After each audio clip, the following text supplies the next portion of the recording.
No Pai, do Filho e do Espírito Santo. Amém. Hoje, no vídeo sobre a história dos santos, eu vou falar sobre São Fidélis. São Fidélis nasceu na Alemanha em 1577 e quando ele foi crescendo, seu pai percebeu que São Fidélis tinha um dom para o estudo.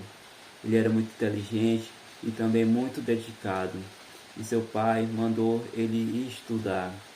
E conta na história que um senhor nobre, vendo que São Fidélis tinha uma grande capacidade de ensinar, enviou alguns meninos para São Fidélis instruir. E com isso, São Fidélis montou uma espécie de escola entre a Espanha, a Itália e a França. São Fidélis passou 6 anos longe da sua casa, mas quando ele voltou para sua casa, para seu pai, ele estava decidido que queria se tornar advogado.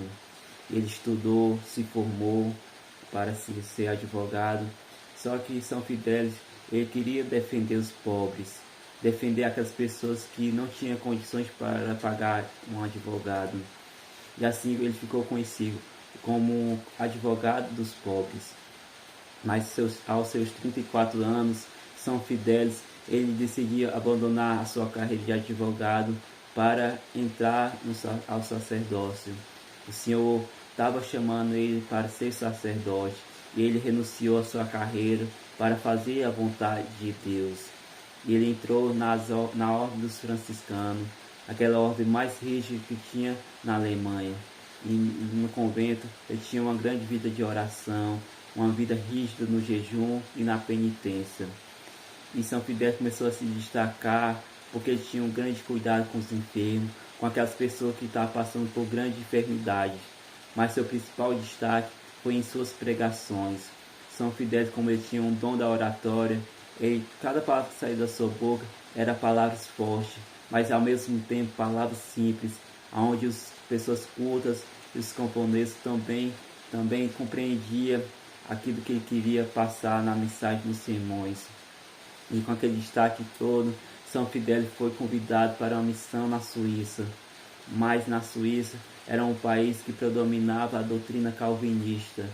Ele não seria bem-vindo naquele país, mas São Fidélis ele foi. E conta que durante um sermão ele levou um tiro. Só que ele não se desesperou, ele não abandonou a sua missão, mas continuou. E no dia 24 de abril de 1622, ele recebeu um convite para fazer uma pregação. Mas aquele convite foi feito por um grupo de calvinistas. E ele aceitou, fez aquele sermão. Mas quando ele saiu, quando terminou aquele sermão, ele foi cercado por alguns homens. E aqueles homens pediram para ele renegar aquilo que ele tinha dito num sermão, mas ele não negou.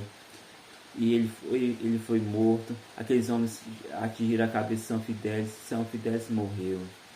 E ele diz assim: se me matarem, aceitarei a morte com alegria, por amor de nosso Senhor, e a considerarei uma grande graça. E assim aconteceu na sua vida. Ele não negou, ele foi mártir e um grande santo. Que a gente possa sempre pedir a intercessão de São Fidélis. Em nome do Pai, do Filho e do Espírito Santo. Amém.